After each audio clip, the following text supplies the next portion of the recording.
We got one right here. No, Andrew and Jordan. Oh, Andrew's outside with Jordan. You don't want to end up in the I'm not sure that we'll be able to hear you, so you're gonna have to speak up. Speak up. Oh, we can speak good and loud. All right. You got a that's meter good. there? Got a meter? No, That's an outdoor camera. You can now, always turn it down. right. This is August Always turn 22nd. off.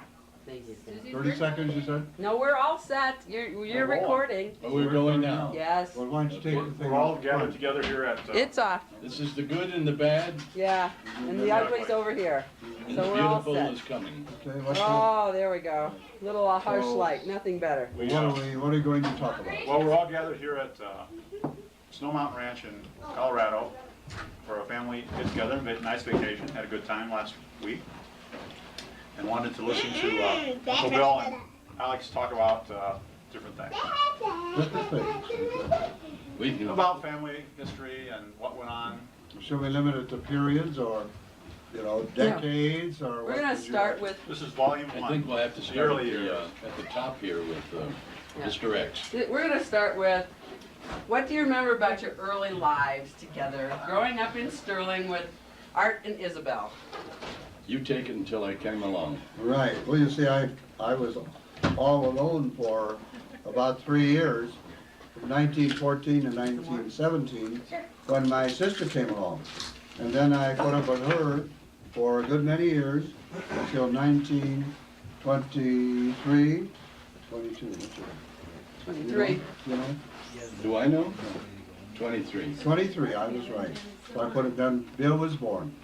And at that point, my life changed considerably because I was no longer number one boy, and he was now number one boy, see? Because that was natural, I didn't know that for a long, long time. but it finally came up. Right? All right? 50 years later. 50 years later, right. And we had I thought, a very normal family life. We lived out 1002 West 5th Street for about the first, until actually about 1922 maybe, when, About which I remember nothing. right, when we moved over to 908 West 3rd Street, which was a monstrous house. Wunderbar House. And West 3rd Street, and it belonged to a family by the name of Brookfield, who had a funeral coach company, and of course the interior woodwork was of the best design and execution, because they had those workmen in their own plants there who came down and worked on the house and did beautiful work. It had 7 fireplaces, parquet floors, and it had a maid's quarter upstairs and a separate staircase for the maid. And my sister had her own little suite with her own bathtub and sitting room and a sleeping room. And I had a nice room with my own wash basin. And I actually don't remember where Bill slept. I think he slept on the I had sleeping one of porch. the extra coffins that were left over from which was very snug. Very snug, right. Did you have your own fireplaces?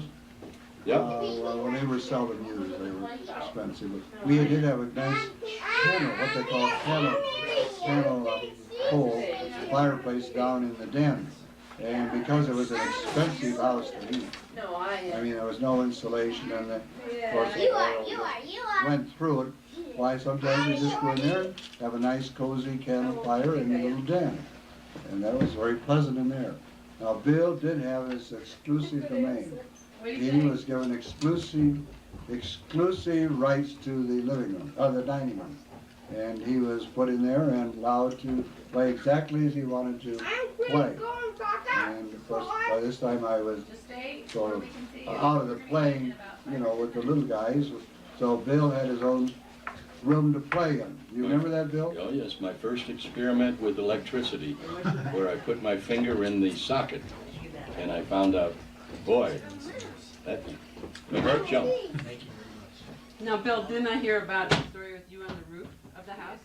That was later. That was later. That was later. That was later. Before that, there was a time when I don't know what came up that I would have gotten so mad at Alex and Mary Val, but I did pick up a knife that was longer than that, and I chased them through the house. Longer than that. longer than that. Uh-huh. Well, I think it was, you know, I was very young then. Yes. That's what happened then. Somebody took it away from When you. they got to it. But I did chase them, and they did run. They did run, and there were 3 staircases that I knew of. So we would go up one and down another, and they stayed, fortunately, 1 step ahead. That's why we're still here talking. Uh-huh. No, Mary Bell had a trapeze in her suite. No, in the attic where it used to be the servants' quarters, I am told, although they had disappeared by the time I got there. That there was a trapeze up there, and it was cold up there, except in the summertime. And Mary Bell used to do back and forth, and her friends would come in, and everybody would. I was still non-trapeze at that point, but and also a set of rings. Finally, I got taller, I could jump up and catch the rings and flip over backwards and so forth. And It was no telling completely, what that did to my mind, but it was completely outfitted attic. I mean, it was not an attic, it was a series of rooms, all wallpapered, completely furnished. So we could have rented out or something, but we didn't. And the maid stayed, Rose McGava was her name. She stayed at the north end in her own little room, and then she could have her own place downstairs. Then we had another one come in, remember? I still know, she's still in Sterling, and she was a good friend of mine. And it was not uncommon then to hire a maid for $3 a week. I And room and remember board. Rose because she gave me my first vase that I know of by a woman outside the house. Rose McGava. Rose. I just called her Rose at that. Rosie, I think. So you had somebody who lived in and somebody who came in by the day. No, these were 2 separate people. And both of them lived in. Both of them lived in. Then, of course, my mother had somebody do the laundry.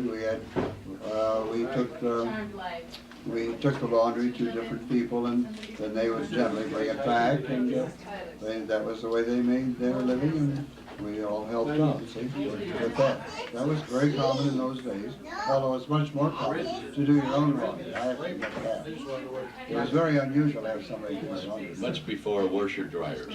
Right. But it was a huge house, and for a child to have such a place to explore and get lost, they could never find me if I wanted to be lost.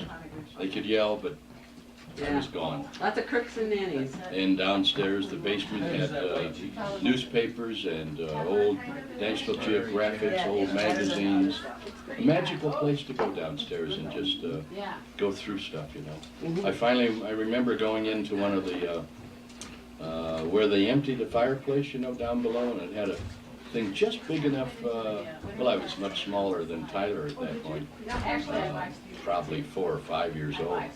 And I managed to get in this thing. And I didn't know if I was going to make it out. Finally, I backed my way out, I think, because I know that was my first fear, probably, that I had. Getting stuck. Yeah. Then they had radio was the only thing in that time.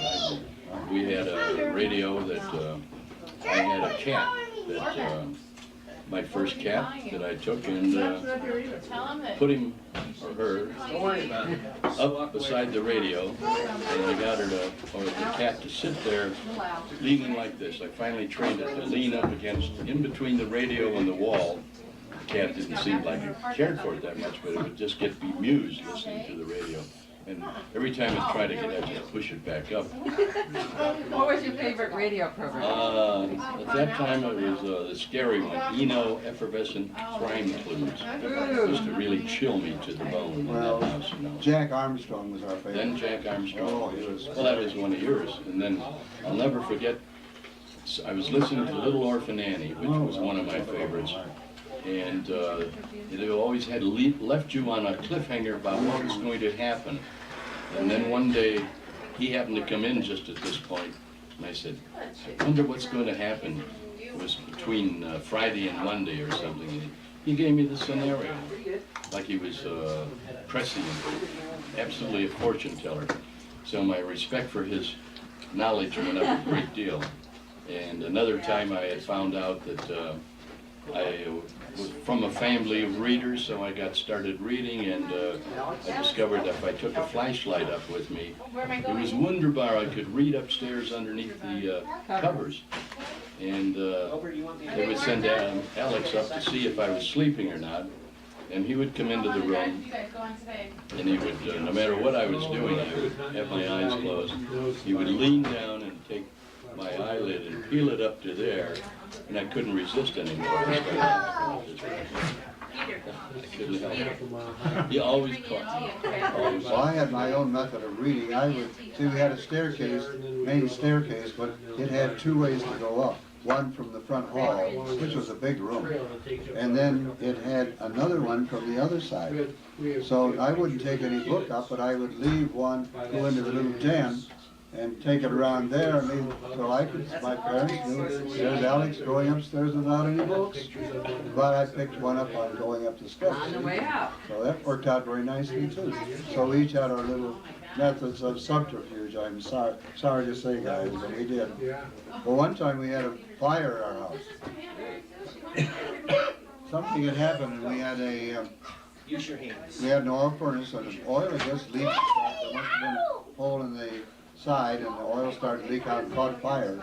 And the fire came out, so my father said, call the fire department. So I did, or we did, and then he said, get out to the alley, tell them where to come in here and fight the fire. So I remember standing out there, waiting for the fire department to come on in here, and that was a great moment for me. Oh, yes. But I had a thing with Bill that was kind of interesting. Bill was unusual. He had to have a special kind of milk. He was a sickly kid, but I don't think so. He just had to have a special kind of milk, which only could be obtained at the Hayes Dairy. So there was streetcars ran at that time in our street on 4th Street. We lived on 3rd Street. So I had to go over there and get on the streetcar every morning, pay my fare, go up to Haglund Brothers, jump out, run in, get the milk, special milk, get back on. When the next streetcar came along, run down get off at the house, run in, take the milk back in. Then when the man came back up, because the end of the line was only about 2 blocks down, when he come back up, he let me get on, he took me up to school. So I got acquainted with all of the streetcar motormen. And of course, every now and then he let me be the motorman, see, control the rheostat to control how fast it was going to go. But it wasn't long after shortly after Bill ran out of the need that they pulled the streetcars off. They might have kept it on just to Just for me. Just to accommodate me, right. I never knew that. Well, now we're learning things. I don't remember the streetcar. All right, did I know you did such duty going and getting? Milk, life-sustaining milk for you. Well, I will get it for you for the rest of the time now. Thank you, right. So we did have a good life there, but the house did catch fire. And I can't remember whether it was after that we left or whether the house was repaired. And all repaired, but I can't even remember where we went. We must have stayed there for quite a while after that. But I don't remember how long it was we stayed there. But it finally got to be too much of a burden for my dad during the Depression years. And so my father had originally came out, he originally was a salesman. Now my father only went through 8th grade school, but he lived in Chicago with his father, a Swedish tailor, from Sweden, and his stepmother, stepmother, because his mother had died shortly after his birth. And he had an older sister and I think a younger sister. Mabel Thompson was his older sister. She lived out in California, and I don't ever recall meeting her, but I might have. But she died fairly young in later years. TB. And then there was another sister, and she died. So my father got an excellent medal for excellency in grade school, so he was a smart man. He got a job selling paint over the years. He went to school, went to work at 14, and got a job then in time as a salesman for, I think, DeVoe paint products, and as such he came to call the Northwestern Steel and Wire Company. And they, I know, apparently liked him and felt, hey, let's offer that guy a job in our office. I think they needed an accountant or something like that. He must have taken some accounting studies. So he then decided to move to Sterling, probably in 1912, something like that, and then they had rooming houses then for young bachelors. And they would have rooming houses where they could get their meal and their board. And so he was at one of those. And where he met my mother, I've forgotten about. But my mother was a member of one of the good families, better families of the community, because we were a line of the Galts. Now the Galts had really established, except for the Dillons. Except for the Dillons, there were the Galts and the Dillons. And the Galts had really come there and established Galt, Illinois, and a lot of things in their Galt buildings in Sterling and things like that. And then my grandfather was my great-grandfather was Alexander McCoy, and he was interested in real estate and insurance. And he married Isabella Galt. So he moved into the Galt family, so it made all the Galts cousins all over. And there was a mob of them. So at that point, then my grandfather started, or not start, but joined up with what's called Charter Gas Engine Company. Charter Gas Engine Works.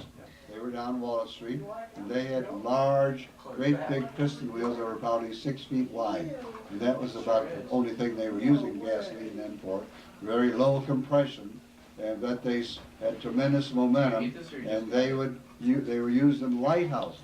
He became acquainted with Sir Wilfrid Grenfell, who was very famous for having lighthouses, or been in charge of lighthouses out in Maine or places like that. And they would put them in there because they pump enough, but turn enough to make power, apparently, to power a lighthouse.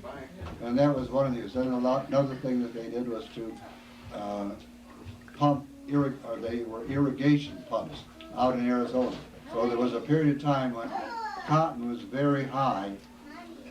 Cotton was very high in price, and they set up some of these things, and I guess they bought some land out there in Arizona, around Phoenix, and they used these big pumps to irrigate because the land was so dry. So they used these big pumps, and then the price of cotton dropped, the bottom just fell out, and that, I guess, was the end of that business out there. And I think they owned some land out there, but by that time you weren't going to raise cotton. I don't know what it was good for. So I went out there in with my mother, was thought to have tuberculosis. She had given birth to Mary Bell in 1917, February 17, to Mary Bell, and in 1918, just about the time of the false armistice, November 11th or 10th, we took the Rock Island Railroad, the three of us. Bill wasn't around yet, and we went out to Phoenix, Arizona. We took the Canadian Q down from Sterling down to Rock Island, then got on the Rock Island Railroad and rode out to Phoenix, and there we spent the winter there. Then we went back again in 1920, and that time I went to first grade. I was in first grade out there in Phoenix. I started in first grade Sterling, and then I went to first grade out there, and I really learned how to read. I mean, all we did was read. And that was great, because when I came back home, I could read much better than any of the kids that were in my class, because they were spending too much time making pictures and drawing and cutting out things. So I was very happy for that education. So I had a great winter. And we lived at the corner in a hotel, the Adams Hotel, at the corner of Central and Adams Street, which is now one of the major streets in Phoenix. Major center places of Phoenix was Central and Adams. My mother enjoyed going out, and we went out to Chandler, Illinois, where there were many of these acres and where things were going on. At that time, the bottom hadn't fallen out. And we went out there and looked over the old Chandler Hotel was out there, which was a landmark for people who wanted to come out to the east. And now that's all become great areas of subdivisions, and tremendous developments have taken place in that same area. So we enjoyed those winters of being out there. My mother was thought to have tuberculosis, but she managed to survived the tuberculosis, give birth to Bill, and then lived till the age of, what was it, 88. 88. 88. So she, whether she had tuberculosis or not, she managed to overcome it and lived to good ripe old age. And so that, I can't think of anything more at that moment until up about, as I say, with the great birth of Bill in 1923, and the events that happened after that. Do you have any recollection? Oh, Time out. cut. Just click the button on the bottom, the red button. Okay, we're back, Bring it and up to we where you took went to college. we took a little break for dinner. No, I was telling about, I think about my mother and my trip to Arizona. Did we I go think on- you completed that. Right, did you go on with With something after Bill that? being born. Bill being born, Okay, that was- 1923. And then his, Take it a few more, I have nothing to say for the first couple of years. But Bill's Blah, blah, interested blah, in blah. talking about once he turns 5. Yeah, right, take it up, that's what he was talking about. take it up to He 1928. had the cat and so forth. I remembered Hoover Heaver's inauguration address on the old radio. Truly, I remember that one of the first things I remember. So you take it up there. Take it up there. Tell them about the burglary in 908. I wonder when that burglary was. My folks were gone. They know my father was. Well, I started out to tell you, he married my mother, who was a Gall Robinson, and George M. Robinson, my grandfather, was born back in the 1850s, and his father was Robert Robinson, and Robert Robinson had his first wife, by whom he had some boys who were Robinsons, and then his wife died, and as was the custom, because there was nobody to take care of his sister-in-law, who had been married to a Dillon. So he married,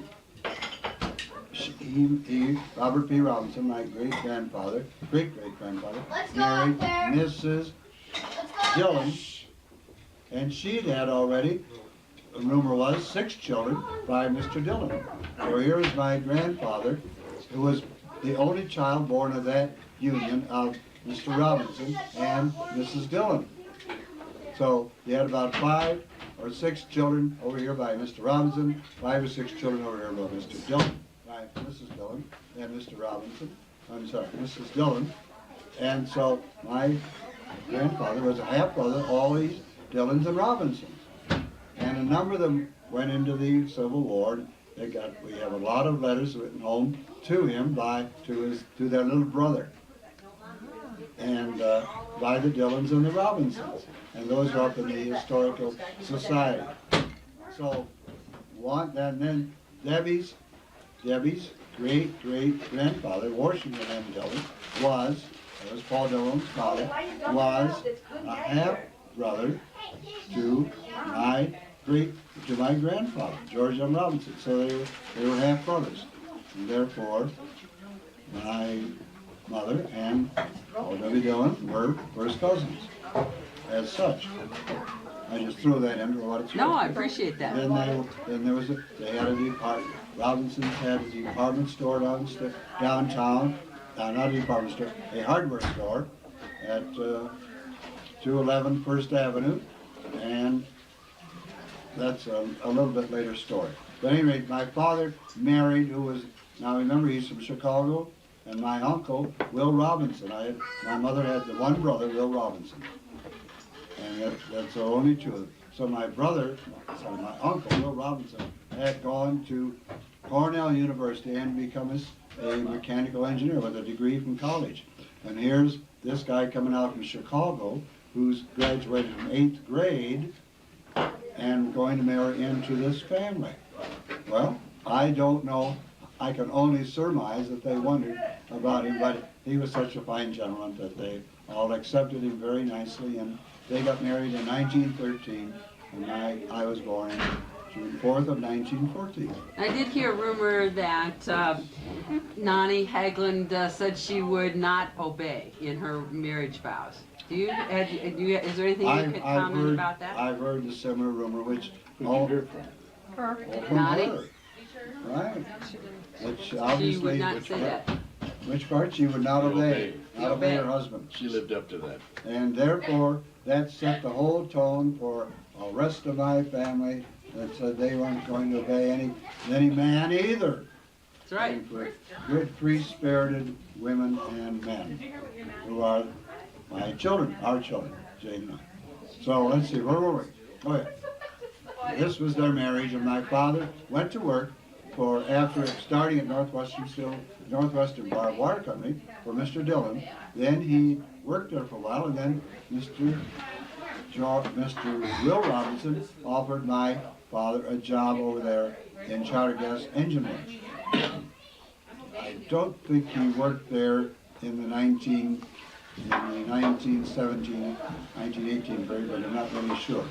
At any rate, he worked there for a while with my uncle, Will Robinson, in Charter Gas Engine Company. And then he went back to Northwestern Steel and Wire Company when the Charter Gas Engine Works was kind of falling apart because the new, modern, very high compression, very small, compact engines were coming in. And that was the end of the big old low compression, high, monstrous things. And How many people did Charter Gas employ at that? well, I'm guessing in the neighborhood of 20, something like How that. come they didn't diversify? Well, I guess they weren't smart enough. That's all I can figure out. So my father then went back with Northwestern Barbed Wire Company, and then he stayed with them until I'm thinking about in the 1930, which was a bad time to quit. But he had the chance to buy a hardware store, which was a 211 First Avenue, and he bought that hardware store. But in the meanwhile, Brother Bill was growing up and becoming an entrepreneur with Saturday Evening Post. Right? That came later. Well, how much? It was after I found out that my sister was going with George Bailey and these other people, and we used to go down and slide behind the couch. I was wanting to, I thought you'd tell about Saturday Evening Post. Well, that came slightly late, about the same time. The Actually, stuff when I about was Maribel sounds quite interesting. But before that, I think I liked the house so much that was a wunderbar house for a young boy to explore and go around in, you know, and the attic and the basement, and just to explore. And then one night I went up in the attic and I found a way out the window, and I went up on top of the house. I crawled up flatly on the roof, and I got up to the peak of the roof, and I found by keeping my 1 foot on either side of the peak of the roof that I could walk along there very safely. I wasn't afraid. And then the minister happened to be coming by. Mr. Chatterman. Mr. Irwin came by, Reverend Irwin came by, and he looked up and he went into a catatonic trance almost from seeing the young boy striding the top of this 3-story house, walking along. And he didn't want to say anything because he was afraid it would shock me, which I don't think it would have. I liked attention anyway. So it was like one of the flying Wallendas, only early. So, but that came to the attention of my parents, and that was the end of my roof days. So I didn't like it, but that's the way it was. And after that, that was when the burglar came to the house, but there was nothing of value in the house, so we didn't get anything. But we came home and we found smoke in the house, and a few things had been disarranged, and that was very exciting also. And I had a nice scary night and going to bed, and will he come back, and so forth.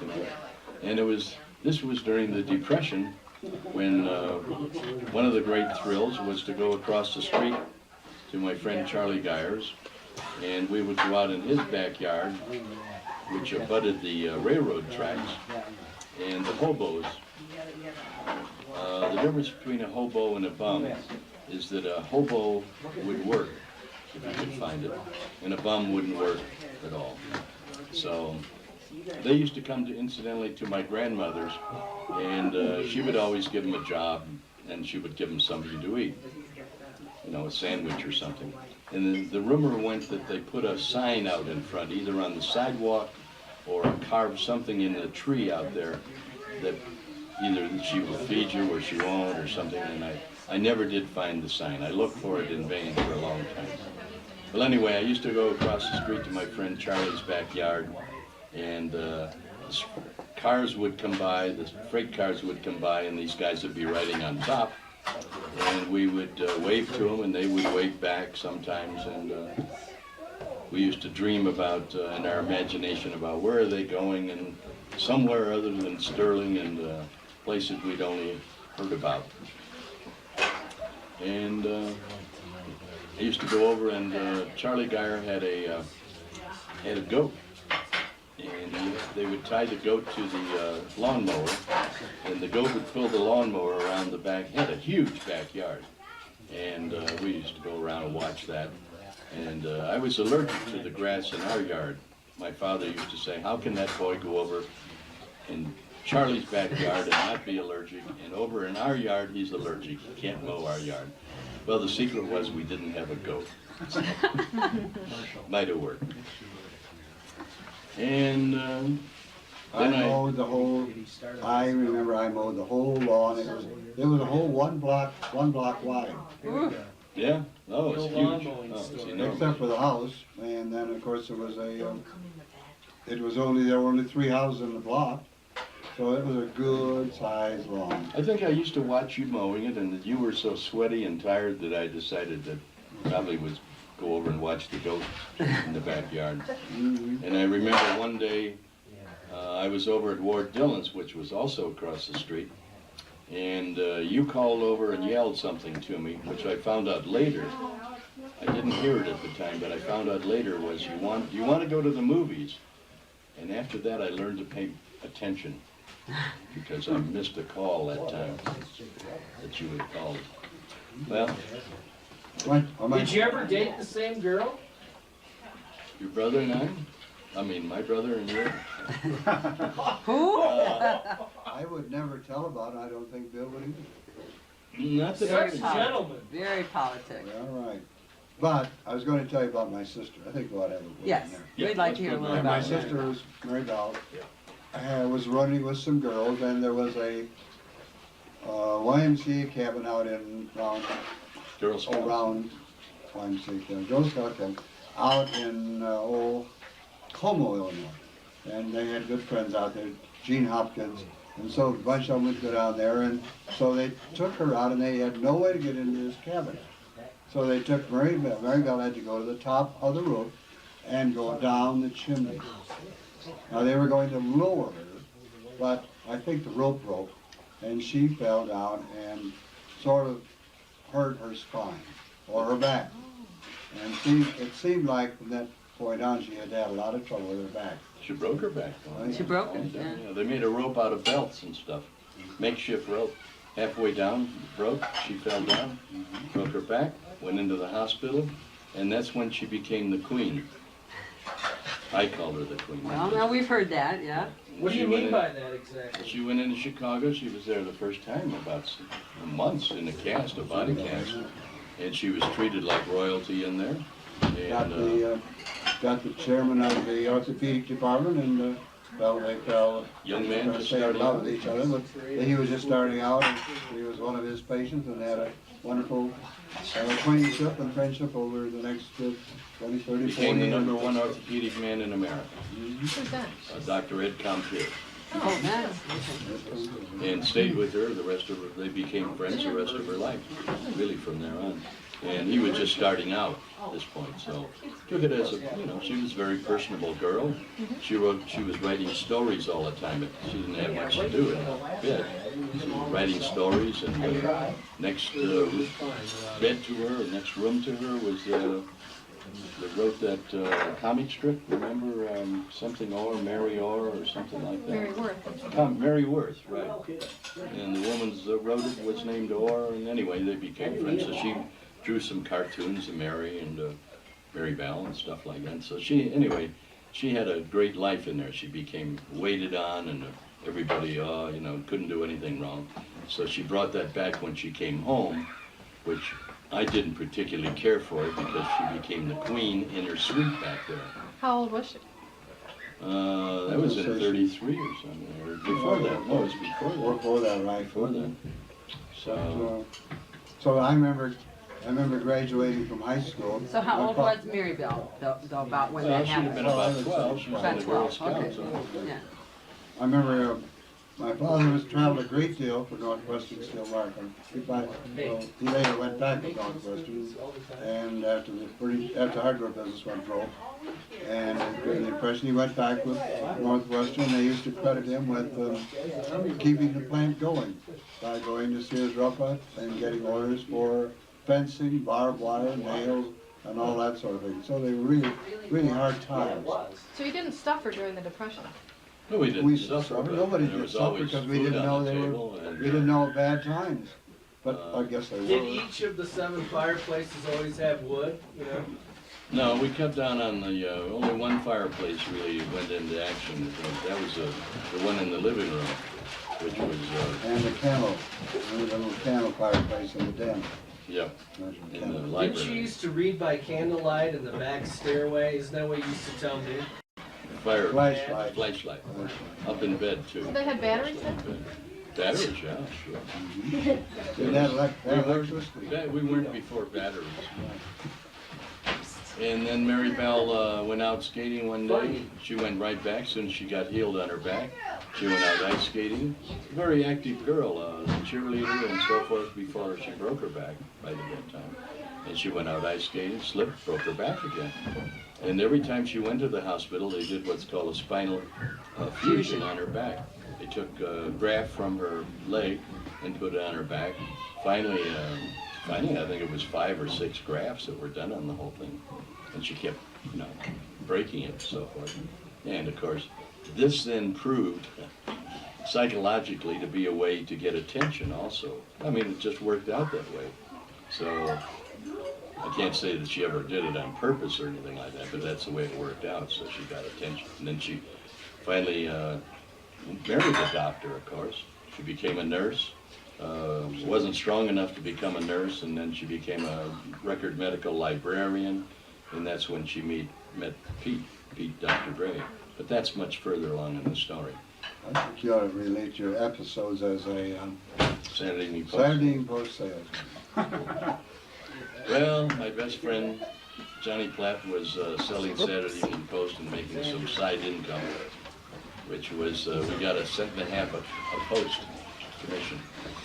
Somebody's crying.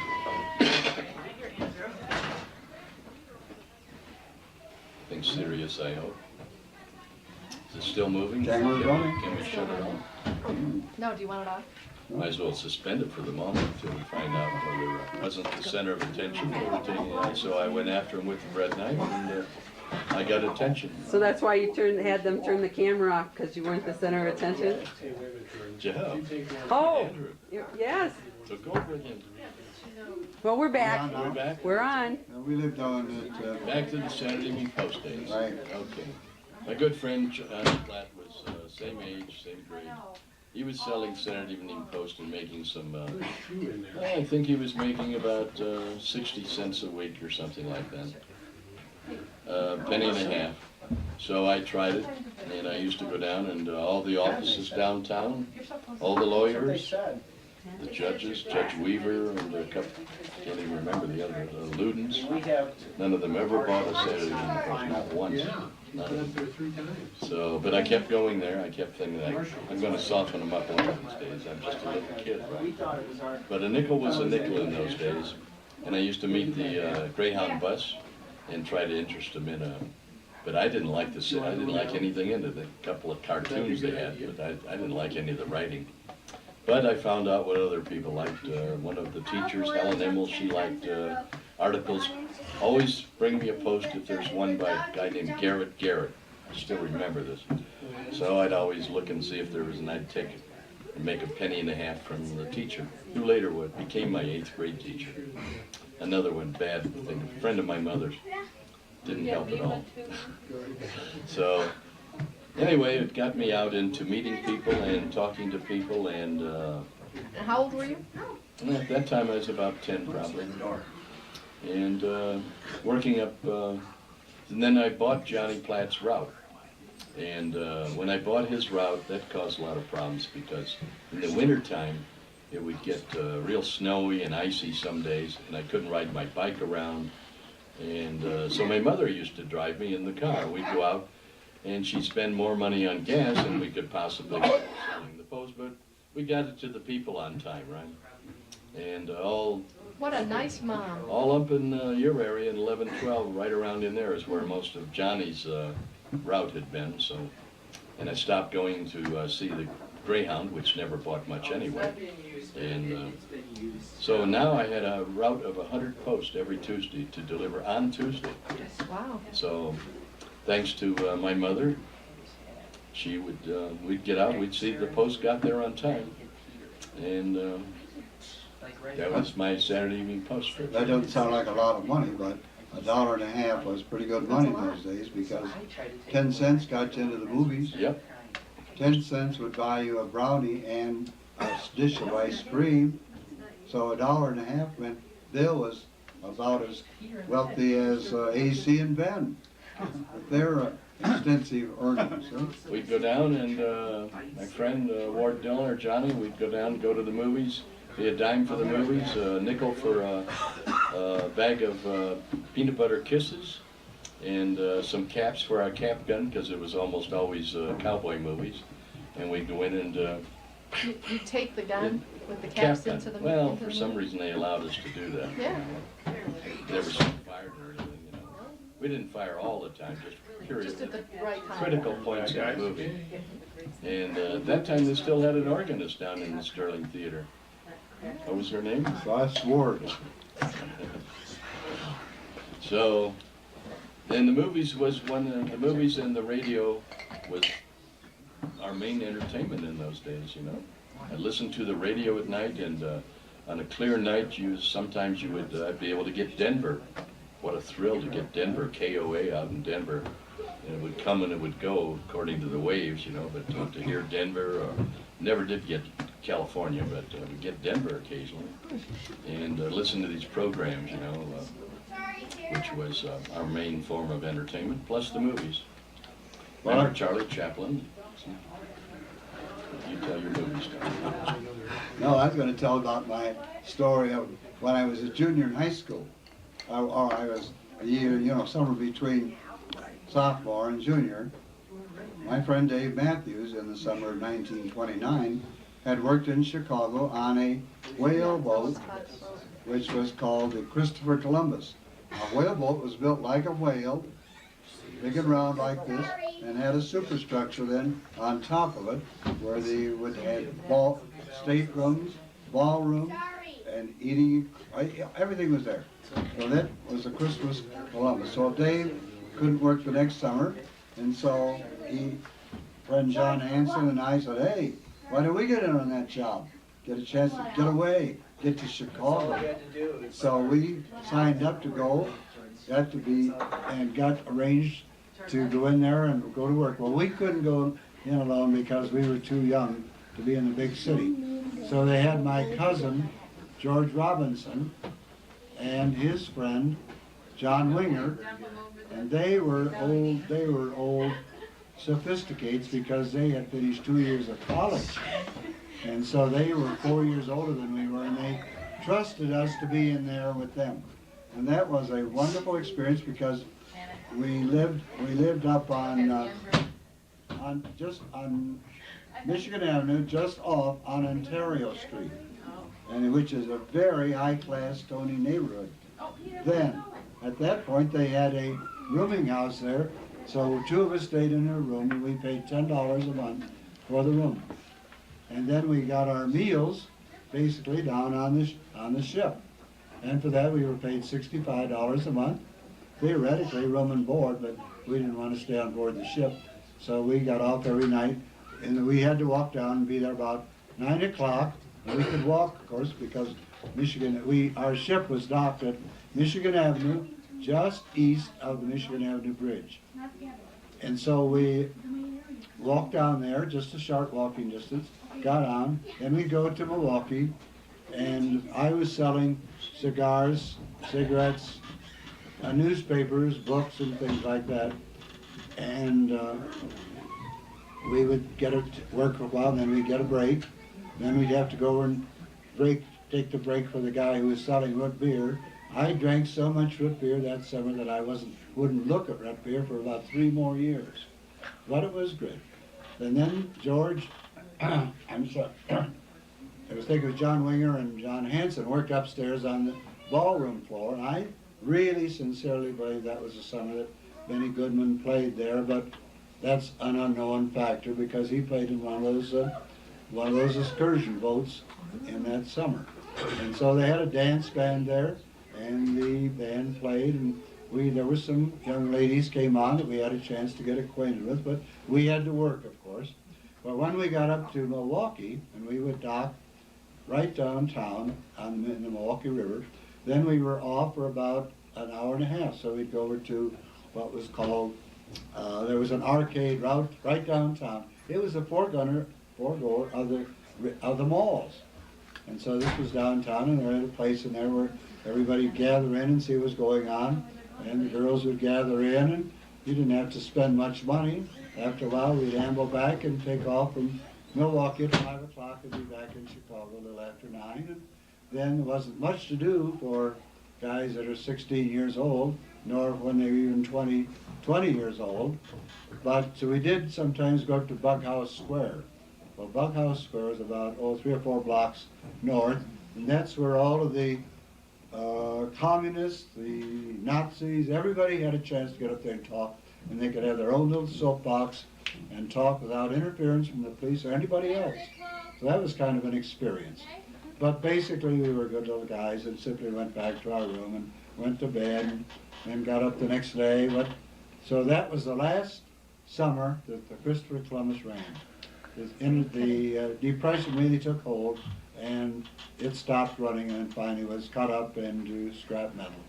But that was a great summer for me. And of course it was great for Bill because I wasn't there to bother him. What year would that have been? 1930. But I think he was too little to mow the lawn, so I don't know what happened on that score. At any rate, that was a great go. We never got to go. No, we never got to go. And that was the summer about that time that on the 4th of July, my dad used to buy a lot of fireworks. And the West 3rd Street was bricks at that time. And so there were some other people over, probably Uncle Will and some other people, older people. And the coup de grace was where he saved for the end always, which was skyrockets. But he didn't have a mortar, which you generally put the skyrockets in so they go up in the air. So he'd had a few drinks that night, I'm sure, and he decided that he would try it and put it in the street. Just lay it in the street going up east on West 3rd Street. So he lit the skyrocket, and it went up the street, and then it made a left about a block up the street. And we all thought that was pretty fabulous. And next thing you know, a guy named Will Hallett, who was a guy about 25 or so, 20 years old maybe, it turned out that he had just been going into his front door, and this skyrocket turned left and it came up and it hit him right in the seat of the pants, just like that. So he came down walking, holding his pants in the back, and wanted to know, and he didn't get hurt, so he thought it was pretty funny, and we all wanted to see a rerun of that. I did anyway, but there never was a rerun of that one. So we had a wonderful time down on West 3rd Street because we all had friends in that block and next block, and my good friends were John Hungate and Elizabeth Ivy Hungate, and their grandfather had helped establish the Lawrence Brothers manufacturing company, and John's father was a banker, and so we had a good time playing up there and playing all of the people in that neighborhood. It was a great neighborhood, and you had your friends there too. It was a good neighborhood. And when did you move out of the neighborhood? When did we move out? Well, I'm going to say it was about in 1935 because I think we had to move out of that house. It was too We went to expensive. Chicago to the World's Fair That's right. You in were 33, and we hadn't moved yet. No. So my brother and I went into, we both had asthma, a combination of asthma and hay fever. So, and it was really bad. And So they decided to do something about it, send us into Chicago, the University of Chicago, to undergo a whole series of tests, which we did. Well, this happened to be I guess it was the first year of the World Fair, because it lasted 2 years, 1933, and we went in Chicago, and this was my first trip to the big city, which was really wonderful. I got my neck sore from looking up at all these huge buildings and being in the city finally, all the things I heard about, read about, and I heard over the radio. And I'm in there with my brother, and we stayed at the YMCA up on the north side, the Lawson Y, I think it was. And then we went to the hospital, and they'd give us patch tests all up and down our arms, see if we reacted to it. And I reacted to something like 140 or 50 things. You had more, I don't think you had as many as I did, but you had quite a few, and asthma also. And I remember they gave me a thing which I've never had anything as bad since. They gave me the Chinese torture test, which is where they put a hose with water in it up one nostril, and they send it in till flood your sinuses. But I will say that when it was excruciating, but when it was over, I never breathed so clear in my life. All of a sudden, well, I could breathe clear, you know, and I don't think I'd ever been able I to can do that for before. you now, Bill. But the Chinese torture test? I know how to do it. I decided then was once That was it. enough. Okay. I would never say, and I think that helped get rid of a lot of that, because anytime something came up that I didn't want to do, I was able to, and I could work it out that way, you know. So yeah, I'm going to put this poor little kid into something that he can't do, you know. So, Is it kind of manipulative? Is that what you're well, saying? that was the start of some of that manipulation, true. Well, another way of putting that would not So be. here we are in Let's Chicago. go into that some more. So we went to the World's Fair. So they gave him all the money, of course. I wasn't selling Saturday Evening Post, I don't know him. Anyway, point and a half wouldn't go You're for only it. 10 years old. So we were in there, and I'm trailing around with him and wanting to go on rides and stuff, and they had a sky ride that went around the whole thing. I think we made that once, maybe. And but these things cost, you know, like Disneyland, it cost money that we didn't really, and he was in charge, and he was, we can't do that, Bill. Oh, come on, you know, I'd pull out, my manipulation got nowhere with him, nowhere. No, you know, too bad, kid, we can't go. So now there was, I even wanted to go in and see, there was a woman named Sally Rand at that point that did a fan dance. And I didn't know anything about what that meant or anything to do with, he seemed kind of interested in the whole thing.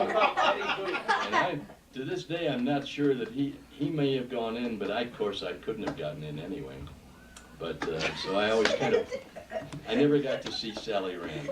I mean, I couldn't go Excuse in and leave him I think outside. he's- Now you're saying that you did I not remember- ever see Sally I Rand. remember- No, I'm not saying that. I I'm saying- remember one time he left me somewhere and he told me to have a hamburger and he'd be back shortly. And that might have been the time that he He slipped did in see there. Sally Could be. Rand. Yeah, you know, Because, for all that Sally Rand did, he could just as well have been in there and seen it. But they purposely built it that way to build up the crowd. Yeah, you So never knew tell what- us about seeing Sally Rand, Dad. Well, I don't remember much See, he doesn't recall except it. what she did. And you've all seen or heard of Sally Rand. She manipulated the big bow of feathers. That's big feathers that are like this. You gotta remember, this was startling for that time. Mhm. And So so she moved the feathers around. And she wore a and body around. stocking, you know. So, and around the body, so nothing was ever exposed, but there was a possibility. Only up in the mind. She might slip, or something might happen. Nothing ever did, and she was the greatest showman of the whole thing. Well, it's a great Sally mystery to Rand. me. I don't know. Yeah. Well, I remember I did, time. I can't remember, but I'm sure I must have told her to sit down and have a hamburger while I went in to get to see I Sally Rand. remember you were gone for a little while during the mystery time there, or something. And we had a wonderful time at We did the, have a great I time. think at that time you could ride to Chicago and back, special fare on the train for $2. So we did that, and I was, of course, had graduated from high school now. It was in 1933, so they could entrust me with the money. And I had learned some bad habits about spending money from my parents. It was during the Depression, so money was not believe me, there were a lot of people out of jobs. I couldn't go to school in the year when I graduated from high school, so I had to stay out of school. I did get a job, I think it was that summer. You worked at the mill. No, that was the next after that. I got a job selling delineators from door to door. What's a delineator? That's A magazine of those yeah, days. that was a magazine, and so you got with a crew, and we'd go around from door to door and try to get people interested in buying this magazine, and if we did do it, then we'd get a commission. Otherwise, we didn't make any money. Was that all in Sterling? Well, we covered Sterling, then we covered Morrison, we covered Dixon. You went to other towns? Went to other towns, and I finally wound up in Hanover, Wisconsin. Sometimes I felt almost bad about taking the people's money, signing up for a subscription. Were you good at it?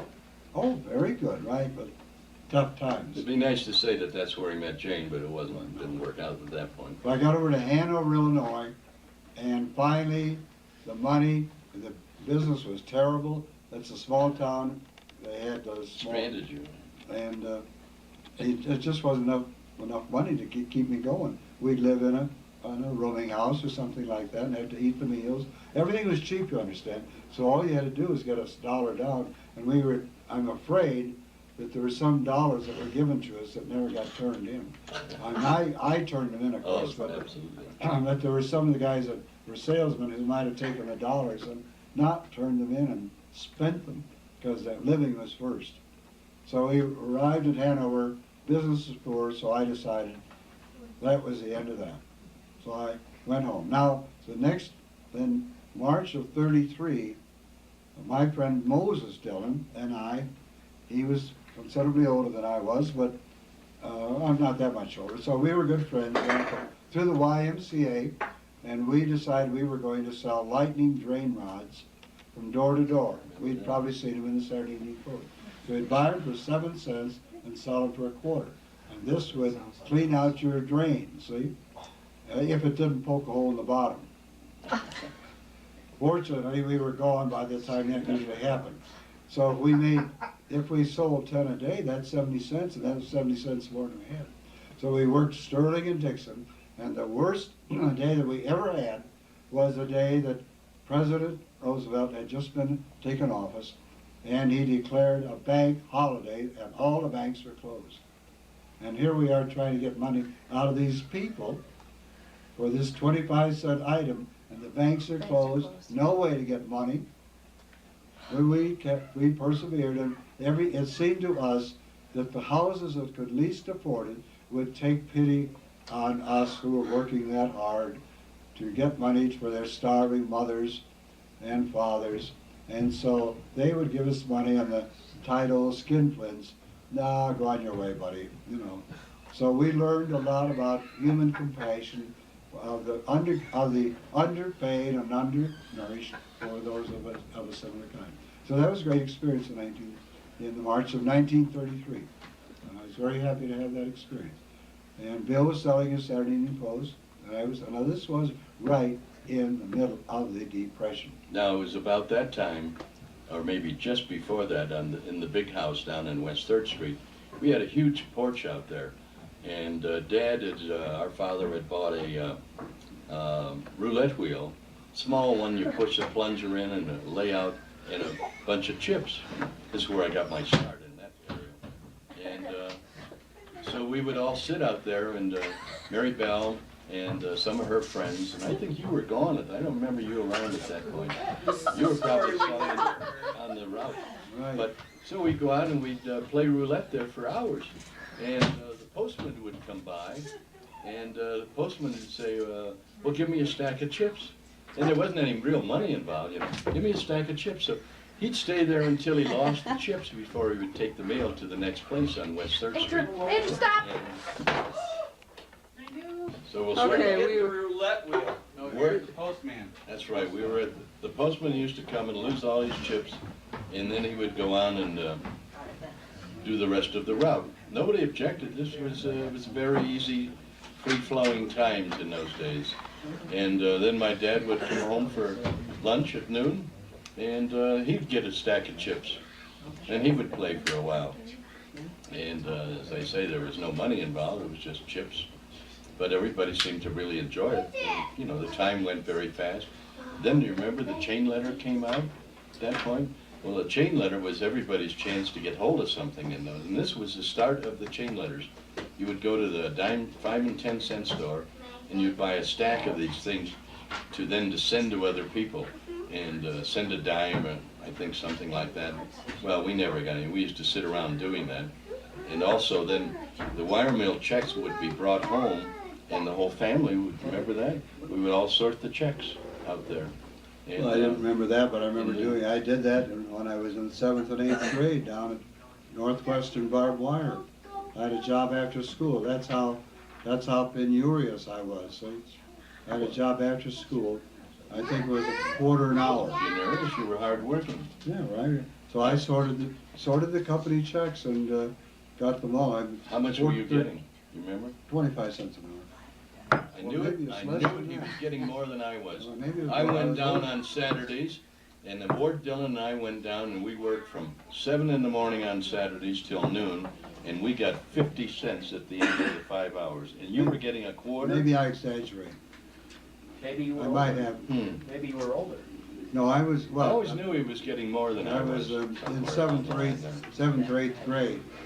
But I did get a job down at the wire mill then in, I think it was 1933, and after all, probably shouldn't have had a job, but my father was working down there. there. That So, helped. and I got a job not drawing wire, but working with clothesline wire. You take the clothesline wire and you get a 100-foot coil, and then you have to tie it up, put some wire around it to hold it together, put a name on it, and put it into a box, and that was, I was being paid, it must have been 17.5 cents an hour. That's how much we were making per hour before the NRA came in.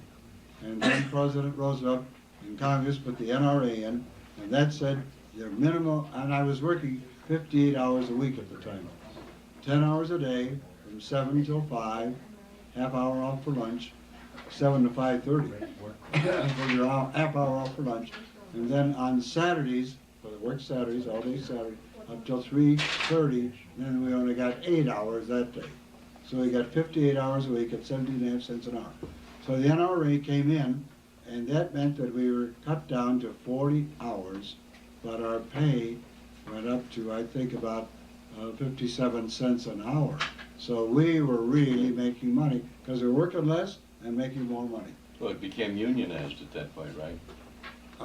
Yeah, they had a tremendous fight to unionize the Northwestern Barbed Wire Company. It was one of the first companies in the steelworkers' ambition to unionize the whole industry. And so one man was killed going from Northwestern, which had its plant on Rock River, over to Rock Falls, because he was mistaken to be a striker, and he really was, as I recall it, he was a company employee. So it was a bitter, bitter fight, and it was one that the community never forgot for a long time. And that was when Debbie's great-grandfather got Dobermans to protect him up at the house. Really, it was serious to, there's a lot Because of of threats. threatening and a lot of implied violence. And, Did your father ever get any threats? not that I know of.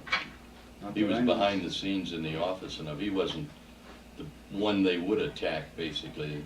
But the mill, sometime along in there, the mill had a big fire down there. I think before the steel mill. When the steel I mill think that was began. about in 28 when the old wire, the wire mill, it was very greasy. The floors were just full of grease. And so it caught fire and it burned. I think it was when I was in 8th grade, 1928. But they rebuilt it, came out of there, and then decided that along that time, later, that they should go into, at that time they were buying all what they call rods. The rods are what you take, what are put out by another company, and that's a form of steel in long rods of maybe, what would that be, 300 yards or something, great big piles of them. And they had to buy all that because they didn't have any way to make steel themselves.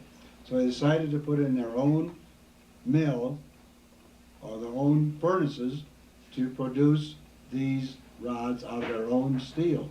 So they had steel, then they were going to use scrap with electric arcs, which 3 arcs came down to form an electric arc. They put tremendous electric power again, and they came down, and the arc started tremendous heat on the arctic particles of scrap and regular iron ore that was in there, and it produced a molten metal, which then was poured into molds, and then poured into, reheated again, and then cut into rods that they could use for either barbed wire or nails or fencing and all sorts of other products.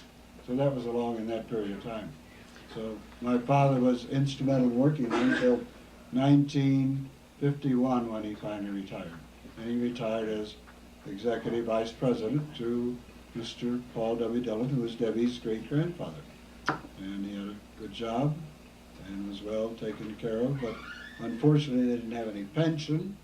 The pension, I think, went in the year after the year, about the year he retired, but he had, as a child of the Depression, he had saved his money, including his nickels, and so he was able to live comfortably after Well, he was making very big money because he was getting no secret now, he's getting 2.5% of the net. And they started making a lot of money in the war.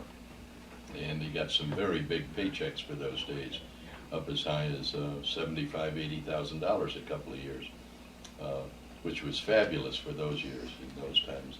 And he was very hard to live around at the time of income tax came around. Very hard to be around at that point. But You didn't agree with that?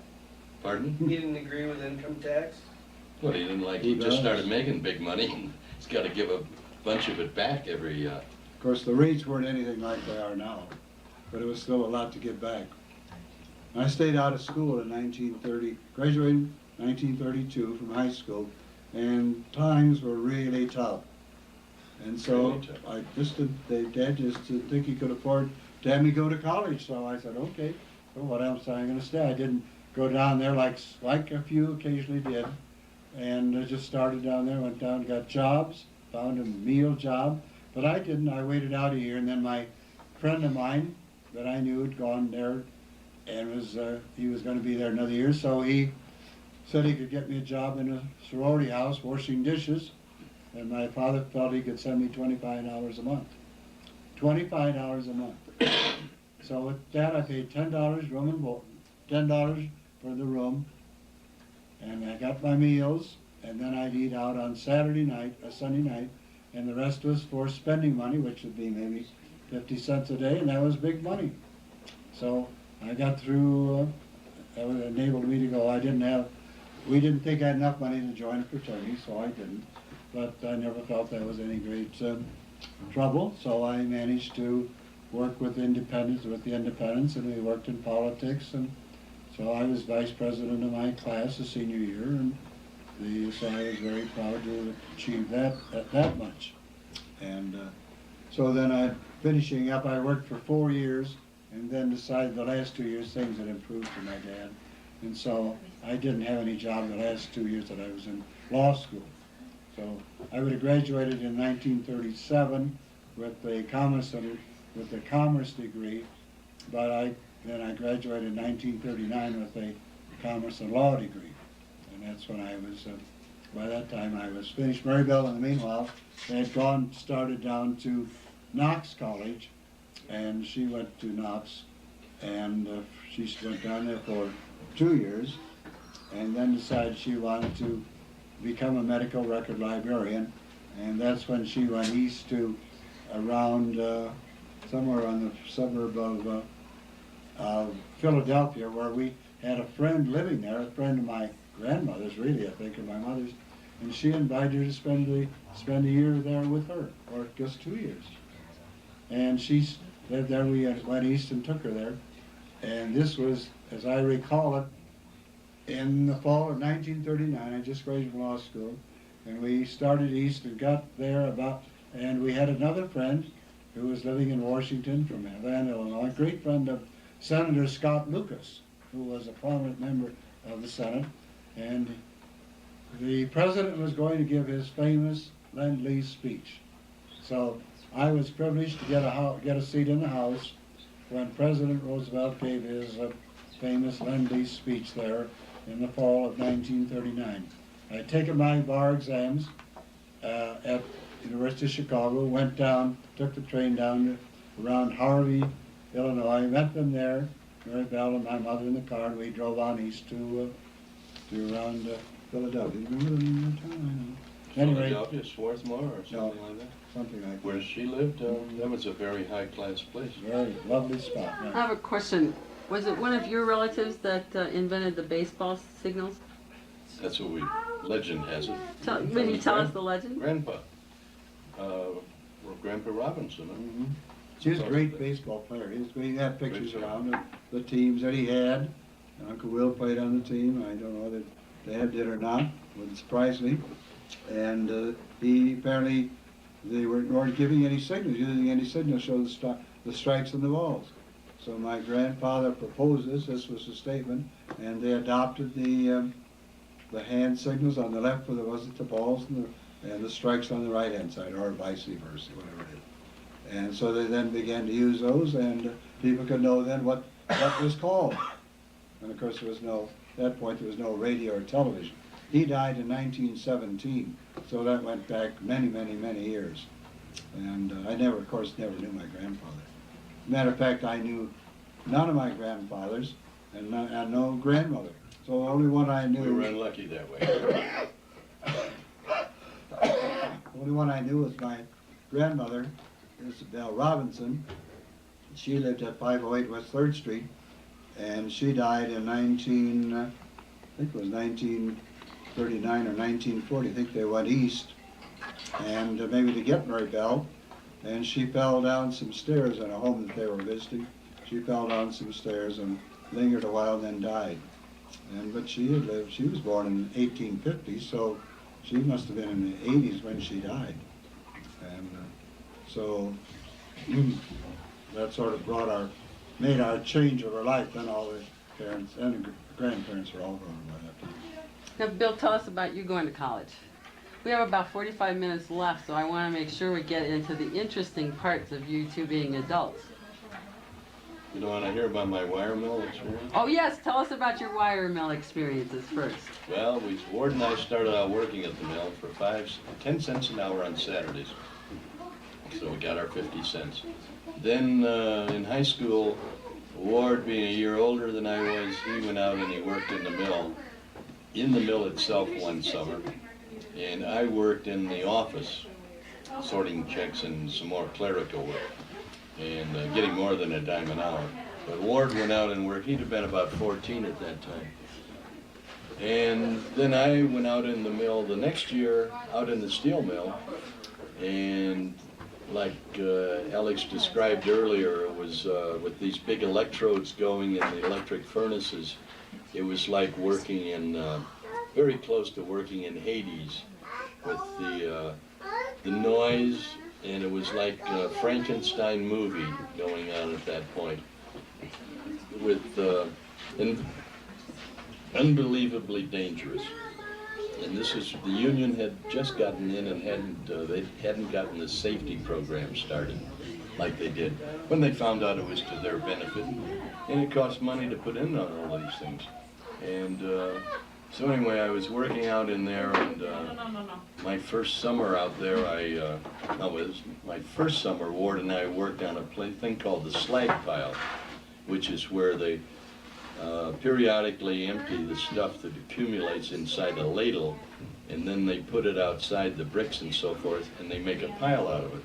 And just Ward and I were out there with pick handles and picking at this for 8 hours, and very hard job, and there would be lime dust floating around which would actually eat into your arms, so we wore woolen undershirts, you know, like I think Dr. Denner, like Dr. Denton's or something. Long trips so it wouldn't eat up our arms. And then we'd go back the next day, and the mountain would be just as high as it was the day before. And we were getting, I think, 57.5 cents an hour, which was $23 a week, which grown men were getting. we just got the jobs because of his uncle and my father. And they, unfortunately, they told the superintendent and the bosses out there, don't give them any breaks because of us. Go over backwards. And I would go home at night sometimes. By this time we'd moved up to my grandmother's house. And I would go home so tired after that 8 hours that I would go up. One time I started the bathtub and I think it overflowed. Somebody caught it before it did much damage. And then I'd wake up in these same filthy clothes and go to work the next day. But it made men out of us, as they say, and that's when both Ward and I started smoking to be men. And then the next summer, I worked on a job where I saw a man get killed, and he fell. I was over there cleaning out in the middle of a ladle, where I'd be there all day in the middle of this with a great big long 8 feet 6, 7 foot long steel pole, chopping out the bricks from around the side of this, so then it would be relined with bricks. And I heard this yell and looked over, and this guy had been into the furnace, into the ladle. When they poured the steel in there, they would then throw in some manganese and other stuff to order. And all they had was a shovel. You go over and take it out of this bin and shovel it. And there was a rope there, and this guy went, and there was some oil or something there, and he slipped, tripped, and he went head over head, boom, just one Right in the gallon went ladle. in. And what impressed me was that they went down and they poured the heat in the molds, and they took one of them, part of one of them, and they took an ingot, part of an ingot, and that's what they buried. So that really impressed me how Yeah. this place is pretty serious Yeah. out here. Yeah. And it was super dangerous, but it was also thrilling because of the danger, and you had to keep your eyes alert. And while I was in the middle of one of these ladles picking out the steel one time, when they take the steel out in the ladle, they would roll it down with an overhead crane, and they would take it down and pour it into the molds. And sometimes they got what was called a running stopper, where they couldn't stop it from going in the molds, so they run it back with the siren and the ding, ding, ding, right back to the furnace, so they don't waste it. But in the meantime, it is streaming molten steel coming back. Well, I heard, just all of a sudden, while I'm in the ladle, I heard this ding, ding, ding, and the siren. I couldn't hear it because I was in this ladle that's about this high. It's about 7 or 8 feet tall. And I didn't hear it until it was almost over me. And I see it's coming down, so I just flattened like a cartoon cat against the side. And it missed me, but it spattered. I got some couple scars in there still, but I had this underwear on. So I thought, well, this is kind of a job. Then I was down on the other end, where part of my job that summer was to go and I would write, when they poured them in the molds, I would go up and write the number of the heat. That 6 numbers long, I could only get 3 numbers written before I'd have to pull back, it was so hot. And I'd run up and do it again. And then they would, occasionally one would get stuck. So they would take this mold up and they would drop it onto another set of molds, and finally it would drop it down and then it would come out. So I'm standing about 15 feet away one day, and they dropped it down, and I'm standing over there, and I thought I was plenty far enough away, and it shot toward me just like a torpedo, and I got mesmerized like a snake or something. I didn't believe it was going to come that far. It came that far. It rested on the top of my safety shoes, which had a steel cap over the toes, and saved my leg. If it hadn't lost its force, it would have snapped my leg and broken it right there. But it just came to rest right on the top of my leg there. Well, the next summer they changed me into the drawing room, which was, again, very close to like hell. And these machines are going all the time, and there's a bank of them, of around 12 of them there, and you got the coils of wire that you take off tractor would bring this in, and they were all lying there. And you take off a thing with a electric hoist, and you take that up and then you move that over and you put it on the back of a flipper, and then you weld it, and just at the right time, then you turn it around and it goes on so it never stops. And it goes up through a series of dies which go around the end, and they're all smaller at this point. And this was situated on the river, and it had a safety bar on it where if you stepped on the safety bar, it brought the machine boom like that to a halt. So I'm back there one day and I'm doing this, and this was a high-paying job if you got enough production out. So I'm back there one day and I lift up and I pulled off this bale of wire, and the thing came over and just settled around me, went up like a donut, huge donut, flipped up like this, which didn't do me any harm.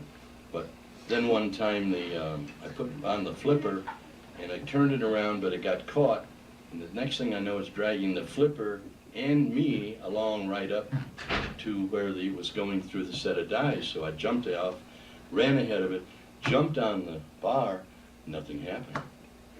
And then I found out that the man before me, working on this particular machine, sometimes they threw the dog which held it on when it collects it at the end, and through this, the dog got slipped, and the wire came out, and it goes around like a lasso, and it caught this guy, and there was no clearance between him and the wall on the river.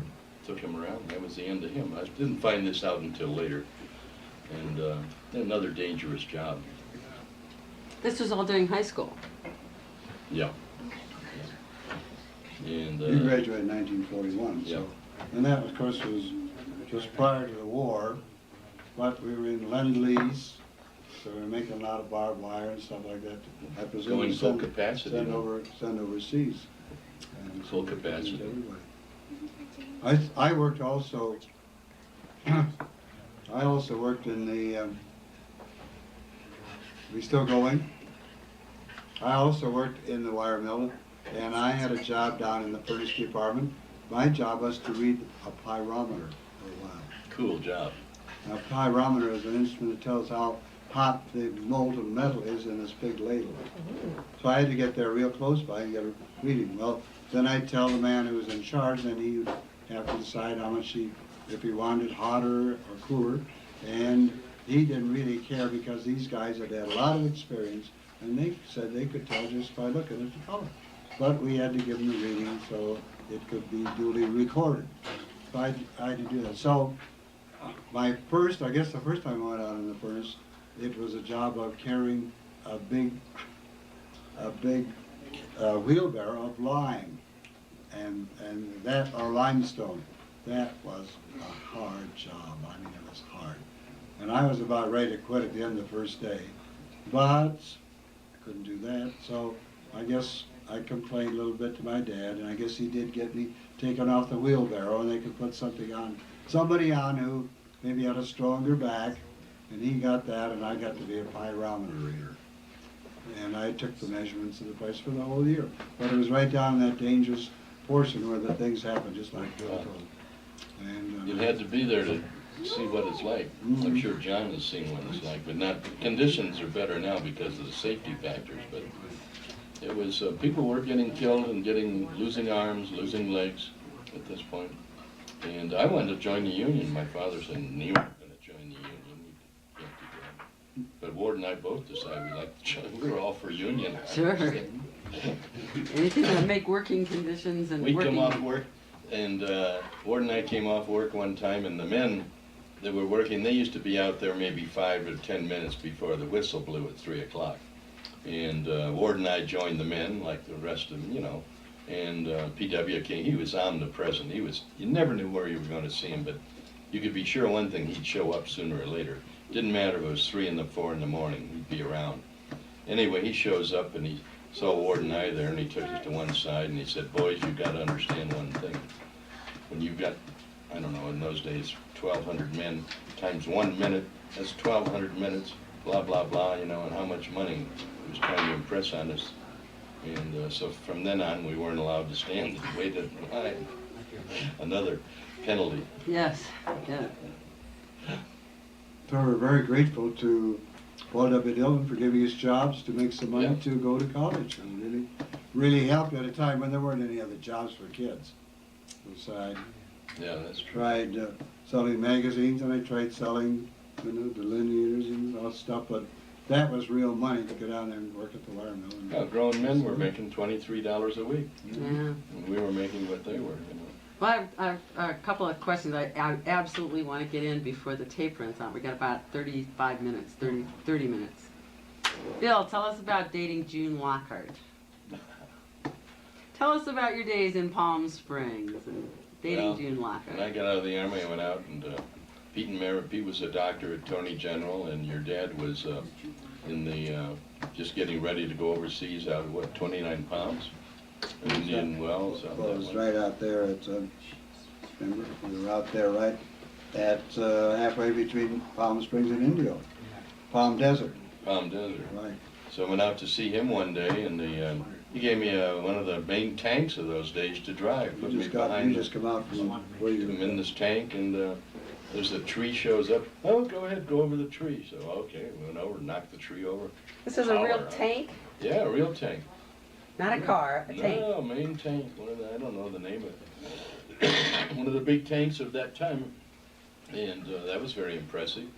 And it was about that time I went back and I laid down by they had they actually had a pool out there for the officers and stuff. So I laid down by the pool waiting for him to come in, and I fell asleep there for about 5 or 6 hours. I woke up totally like a lobster. Then that night they all came in, and nobody realized how badly I was burned, including me.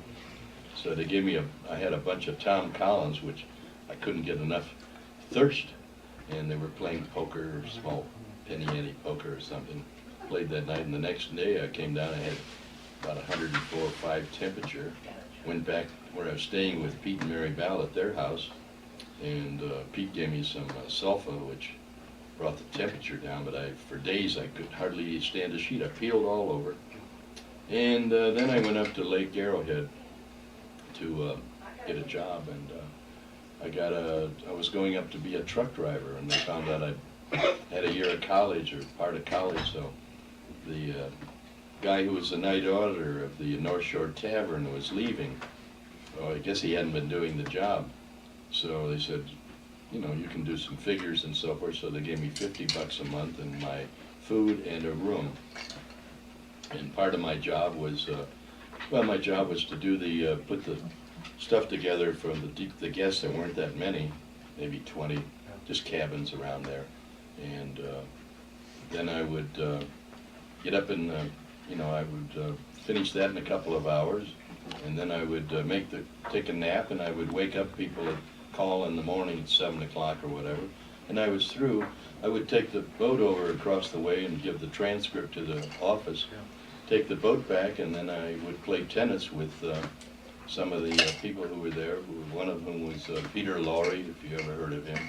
He was a famous menace actor, and a guy named J. Carroll Nash, whom I had never heard of, but I looked up. He was a famous character actor. And Peter Lorre, I was playing doubles with him all the time. And I swear, when it was his serve, he would always aim for the back of my head. I'd keep moving over further and further left. And he had, just like in the movie, he had this kind of I'm so sorry, Bill. Oh, so sorry. And the further I'd move over, he'd always hit me in the back of the head again with a hard tennis ball. But anyway, I'd get through playing with them, and they'd buy me a drink, and that was... So it was a lot of fun, and June Lockhart was there, who I fell in love with. She was a beautiful girl at that point, about the same age. And her father was a famous character actor, and his name was Gene Lockhart. He worked all the time, and a lot of these people that they had cabins up there, much like you would have up here. Nothing fancy or anything, just a cabin. And they would go up and spend the summer there. So I got to meet her and dated her a little bit, but there wasn't any dances or anything to do, a little smooching, and that was about it. So this was not in Palm Springs that you No, dated this was her? up at Lake Arrowhead, Oh, where okay. Big Bear is up above it. Yeah. And Lake Arrowhead is a man-made lake. There was the Trail of the Lonesome Pine had been made there. Yeah. And there was some famous people staying there. Bill Paley, who was the head of CBS or something, he founded it. He and his wife were there. But nothing fancy. This was real laid back. J. Edgar Hoover showed up there with 3 or 4 of his protectors, you know. He stayed across the way, and some of these other people, you know. So all of a sudden I'm seeing, and then people would show up there like William Powell, and then Palm Springs where he was, why, all Eddie Cantor, famous people in the movies and so forth. Very common, you'd run into them at the supermarket and stuff, you know. It was small. It was really quite small at the time, relatively small, because people weren't traveling like they are, and that was a war. You weren't allowed to travel. So those of us who were there, it was a very commonplace to run into them, and Mary Bell had a place. I was very fortunate having been inducted in the Army in 1941, April 1941, and I had a chance to go to Officers Candidate School in Ordnance in August of 1942, and then at the end of that period of time, we were given a choice to either go to, 2 other guys and I were given our choice of going and reporting to a company either in LA or Palm Springs. Well, we flipped and he got LA, and I was glad to get to Palm Springs, so my sister and her husband were living there. So I went out, my mother came out then, we had a nice winter, but I was stationed about 50 miles away at this, out in the Desert Training Center. Nevertheless, every Wednesday night, as a rule, we'd go in. We always had gas for that. And then we had, every weekend, we had the weekends off, so we'd go in and spend the time there. And they had a delightful little tavern, a little bar, not a bar, a nightclub there called the Chi-Chi. Well, that Chi-Chi was nice, but my real favorite was the Dollhouse. The Dollhouse was at the north end, and they had Felix and Leo played the piano. Felix played the piano and Leo played the drums, and they really were just great, and so people would dance, and lots of the nurses came over from Torrey General Hospital, and the popular stars came in there. Georgie Jessel came in, I remember, and the girls' stars, and the women's stars, and the men's stars. It was a very popular spot. And you were dating Barbara Hale? No. Wasn't it? What? It was, That was Mary Bell's friend. Hmm? Mary Bell Mary Bell was was friends with Barbara Hale? No, she was a friend. Whereas they roomed together, roomed in the YWCA, I think it was, in Chicago for a while. With Barbara Hale. Mhm. you were dating somebody who was one of the starlets there, I thought. No? I don't know, Dad. Your No, I act, wasn't. yes. I just wanted- That's just what he told his little brother. Yeah, Yeah. that's right. He had some nice looking ladies he was going out with, him and his There was friend some- Jack Siegel. There were some nice nurses there, but I didn't He have was never in better shape than he was at that point. He was Well, I lean don't and know. mean. I was in such good shape that by the I think it was in the spring, I managed to come up with infectious mononucleosis, which Oh, The that's kissing disease. at that time nobody knew what it was. And they couldn't even pronounce it. I couldn't. And the doctors didn't know. I was in the hospital for about 10 days down at a little dry lake down south. And I was in the hospital there for about 10 days before they really knew what I had. So that proved you were kissing in that area. That's the theory, see? So I went back up to Torney then, and Torney General Hospital was the former El Mirador Resort in Palm Springs, the most famous hotel. resort there. Yeah.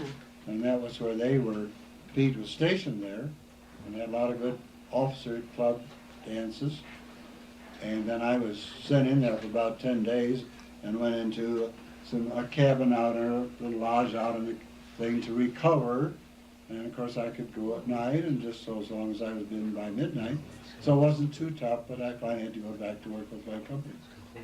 And by that time we had split up, and some of us were out of Palm Desert, some of us were up at Goffs, which is just 30 miles west of Needles. We finally all gathered up at Goffs, 30 miles west of Needles, and from there we took off overseas in August of 43. So that really took care of me up to that point. Now, Bill, I'm gonna open, I'm sure, a terrible can of worms. You sort of said you just It's had an old gotten, can, if anything. that I'm sure, you just said kind of that you had gotten out of the Army? Mhm. When did you go into the Army? I went in the Army in 42. went into Chicago, and I worked at the steel mill in there at Carnegie, Illinois. And I worked in there, and then I came down where I went in the Army. I joined the, I tried to get in the Air Force. I'd seen all those pictures with this, thought that was cool. Then the Navy. I had read All's Quiet on the Western Front, and I didn't want to be in the infantry. So then I finally read somewhere that you could, if you passed a certain quality of test, you could be in the Signal Corps. But you go in, not actually in the Signal Corps, you would go in and study it because they didn't have facilities or schools set up. So this was a civilian school. So I passed the test, which was higher than they had for the officers' test. So I wound up with guys going in, and we went to radio school in Kentucky, and got paid $10.40 a year as a junior repairman trainee. Well, I knew nothing about radio except to turn it on, and but we had some ham guys that they didn't know any theory, but they knew how to make radios and repair them. And we had some guys in there who were PhDs from Columbia, and some real brains in there, but they didn't know anything about radio either. So we're all in this school together, and went there for 6 months, and then graduated from there, and then I went to Lexington, which was into radar at that point. Radar had just begun, came from England and so forth, and went into that, and I found myself over my head, I thought, in that. I didn't care for it. So I tried for code school, where we went in and took 100 da-da-da-da and da-da-da-da, is that the same or different? And I didn't think I passed it, but I passed it. So I went into code school then, and code school consisted of 4 hours of, actually 8 hours, 4 hours of learning, and then 4 hours of transmitting, until finally you go walking down steps, you hear messages being sent to you, that are non-messages, horns on the street. And wound up leaving there then, and then I went on went home to Sterling, and cracked up my father's nice new Chrysler. Had a girl out that night, and cracked it up, and didn't get hurt very badly. And then my call came 3 days after I was in the hospital for 1 day to go on active service. So then I went to that place in Michigan, Camp Custer, and then I got transferred from there to, that was just the very beginning, couple days, and then went down to the Signal Corps School in Camp Crowder. But when I got to Camp Crowder, it was under 3 feet of water. It was under flood time. So they issued me boots, and they issued me my rifle and my winter gear, and all of this stuff. And I came down with, I got really sick, and really sick, and I knew I was sick. So I went to the Sarge, and I said, "Hey, Sarge, I'm really not feeling good." Well, they treated me as I was called gold bricking, and I wasn't. I was really sick. So he said, "Well, if you're really that sick, go get your gear together and go on down to the station hospital." So I get all my gear together, and this big thing looked like military Santa Claus and all this stuff. And the rifle I'd never fired or anything. Got all this stuff, and I go out slogging in this 3 feet of water, and I got these boots on, and boots are only up to the water's over my boots, so I'm really slow. So I go down and say, "When's the bus?" "The bus?"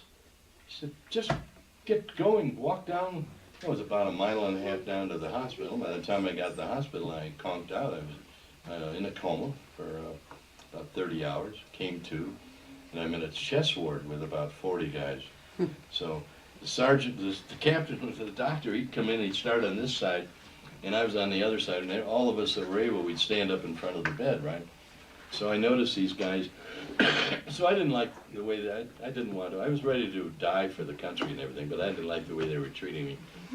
So I noticed these guys over here, as soon as the doctor would come along, the guy, two in front of him, he'd say, coughing. So I decided, if I want to get out of this scene, I'm just going to keep coughing all the time. So I did, and finally, some of these guys that had been in there and had pneumonia several times, they went back on active service, and they didn't like it either. And they'd made a bunch of promises that we would all become sergeants or lieutenants if we got through there, and that was a lie. And anyway, the doctor finally called me in. He said, "Haglund, you want to get out of the Army?" And I said, "No, I don't want. I enlisted." I said, "Why don't you send me to California?" I'd always wanted to go to California. But send me somewhere where it's dry, where I'm not going to be, you know. And he said, "Well, you've got asthma." I said, "Yeah." Well, he said, "You didn't tell us that." Well, I said, "I told you. I enlisted. I wanted to get in, so I lied." Well, he says, "Now picture this." He said, "You're out there in the South Pacific or wherever we send you, and you're out there and you got your gun, and you go, "Hachoo," or something. He said, "You're apt to shoot one of our guys or something." Oh, I thought this. I said, "You really think that?" He said, "I'm going to recommend you for a certificate of disability discharge." I said, "Well, if you got to, you got to." And I said, "But do you think I can get a ride on a plane to California. Because you could get a ride." So I got a ride on a plane to Chicago. Well, there was no, you would go down there and they would, you give them $1 and they give you a parachute. And then when you got to wherever you're That's how going, you if you didn't jump use out? it, you get your $1 back. Oh. No, you hop out over where here's Chicago, jump. No. So I got home and I had this uniform. I went out and I was out there burning it. And my dad came out and he said, "What are you doing?" I said, what are you burning that for?" He said, "You might be parades." I said, "Dad, I'm not going to be in any parades or anything. I just got in and I'm out. I'm not going to be in any parades or anything. I want to get rid of this stuff." You know? Yeah. So that was the end of that. And then I got to California, where I knew he was and Mary Val and Pete were, and met Gene Lockhart. And, stayed there a while, and then I went down to I finally got to Hollywood, which I found was only a state of mind. There was no stars in the sidewalk yet. There was nobody walking around there, but they had a place called Gower Gulch that you could go down and stand and maybe get in as an extra or something. But I had met a guy in this hospital, and his name was Leo Lefkowitz. I still remember his name. He was a publicist at MGM. So he said, we'd gotten talking, and I told him I was editor of my school paper and stuff, and I'd always thought of going to Hollywood, not as an actor or anything, but I'd like maybe to find a niche there of some sort. He said, "Well, if you get out there, kid," he said, "go to MGM and tell them you ran into Leo Lefkowitz and see what happens." So I went down to MGM, lo and behold, I went in and told him, I met a guy named Leo Lefkowitz. Well, they knew him. He was just a private in there, stuck in there like I was, and he was going back in again. One of the guys had been in there a couple times, but he went back in. So the guy I'm talking to there got a cigar in his mouth, and "Well, kid, you know, you look like you could maybe handle something around here. I'll tell you what, we'll give you $30 a week, and you deliver messages out on the lot." And then the coup de grace to me at that point, which was very foolish of me, you sweep out the place at night. And I really thought this was beneath me. It was stupid. Entree. I'd have been delivering telegrams, meeting these people working on the lot. Took a hike. I went to work in an aircraft company. Big mistake. Did you ever meet Howard Hughes? Yeah, met him up at Lake Arrowhead. And a friend of his named Jack Siegel, who was a lieutenant with him. And I'm over there delivering my night report in the morning when I took the boat over. And there's a place called Jack Gilbert's Silver Slipper Cocktail Lounge. Well, I'm over there. And they always gave me a free drink in the morning. So I had my free drink for taking it over there. And this girl, while I'm at the bar, this girl comes up, beautiful girl, tall girl. She comes over and she says, I think I know you. And she said, and she turns out she was a friend of Jack Siegel's. And she said, "Would you like to meet Howard Hughes?" Well, I only knew he was a flyer at that point. Well, sure, fine with me. So she takes me over, and he's tall, about 9 or 10 to me. Beautiful. And it takes me, this is in the morning. What are people doing? And the only people in the bar. So she takes me over to a lounge where they're sitting, and she's sitting with Peter Lorre, who my tennis playing buddy kept hitting me in the head, and he's got a girl there. Well, I was very green then. These were actually girls of showgirls, but with them. So Howard Hughes stands up and shakes hands with me, and he's a big, tall guy, you know, in denims and tennis shoes, and he shakes hands. But I knew it was dismissal time right away. So nice to meet you, but don't sit down, you know. So I went back. That was my meeting with Howard. Well, thank you. Dad, I want you to describe meeting Mom. Yeah. Oh, that was a very interesting episode. Because I was, you know, I came out of the service in October of 1945, and I wasn't gonna do anything. I just was gonna loaf. And my folks thought, get to work, come on, you come back home, you ought to be working. But it seemed like all of us, after we'd been in service that long, didn't really want to work right away, so I'd go downtown in the afternoon, go to the bar, and we'd visit around, and then go home and have dinner, go get the car, and go back again. I didn't have a car, of course. But you were living at home with your mom. So living at home with Mom and Dad. That's the way people did in those days, because there weren't really any apartments to live in, and people just didn't do it. It was a wartime economy, but of course very good economy by now, but now the war was going to be over, it wasn't going to be as good an economy. Anyway, Mr. Sheldon gave me a job with his law firm at $50 a week, which was good pay at the time, no complaints. And so I started with him January 1st, 1946. And then I forget how you don't really remember how you meet some of these girls, but I met a girl, and she lived in Dixon, and I'd been taking her out, her name, and so then I think she was sick one night, so I went to her home. I went to see her at her home, and lo and behold, there was this girl there that I thought was really something special. And so she said, this is Jane Smith. Well, Jane Smith, that sounded good to me. So this other girl, I could say didn't really have much going on there. So I thought I'd get home, and another night I'll call Jane. So I called her up, and she said, who? Who? And I said, well, I met you the other night over at Hince's. Oh, yeah, I guess I do remember that. I said, well, let's go out sometime. Well, she was kind of going with another guy. And what was his name? Well, I think I don't know whether it was Joe Crawford or a fellow in from Chicago, or I don't know which one it was, but I think it was Joe Crawford. I think it was with Joe whom I'm now playing bridge, duplicate and bridge. good buddies. Right. And so that's how I met Jane, and she was, of course, living with her parents up at 612 North Jefferson. I'm sorry, Aunt and Uncle. Aunt and Uncle, right. And Harry and Arnold Schultz. And it wasn't 612, what was it, 604? Yeah, well, It was 612. Was it really 612 North Jefferson? Well, it didn't seem like it should be, it was only No, the third it's- house in the block. But she worked there for Commonwealth Edison.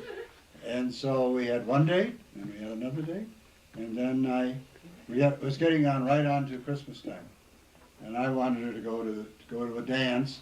They had the Masonic dances, the Demolay dances over in Dixon, and we all liked to go. And they had dances down in Sterling, very sociable times.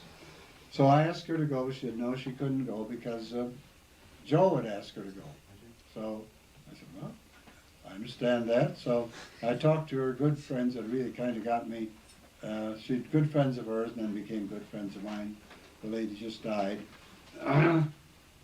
She said, listen, I'm going to get you a date. You're going to go to that dance and show up at that dance, and you're going to show Jane that you're going to be there and going to have a good time.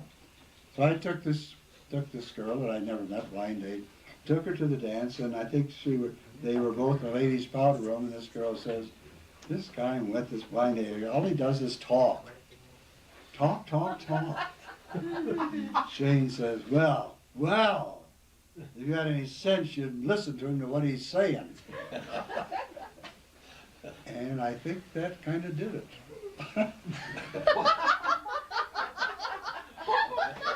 So the advice of my friends was very good, to show up at the dance and show up. And so then she wrote Joe a Dear John letter, and that was the end of Joe. And Well, until he showed up. right, so then we decided we should get married, and we got married then in June of 1947, right? Did you ask, June 28th. Beg your pardon? did you ask Nani and Da or Han Arnold for her hand? No, I didn't. I was, more than 30 years of age by that time, so I didn't think I had to ask anybody. And she was not 19 or 18, so I figured that we'd make up our own minds, and if they didn't like it, tough. How did you ask her? Well, I imagine we were seated in her house, but I don't really know. My memory isn't very good. But I knew I asked her. I don't think it took her very long to say yes. Well, this was something you asked her as opposed to the two of you just sort of falling into it and talking about it without you asking her. Right, absolutely. I'm one to ever sign a contract. Uh-huh. How long did you go together Not very long. before you Oh, I asked? thought it was, yeah. It was, I imagine, A little over 6 months. 6 months, right, 6 months. All But of 6 months. we were both not kids anymore. What was she, 26? No. See, 25. Right, 25. I was, 33. So it was time to get married. So tell me about the washing machine in your house, in your first little house that you had. Well, The I one think I sold them? that was probably the one that Bill sold us. That was a demonstration I put in their house for me to give bean parties and stuff and tell people, bring your dirtiest clothes over and we'll do them up. Well, And that's not the story I heard. Let's hear this one first. Okay.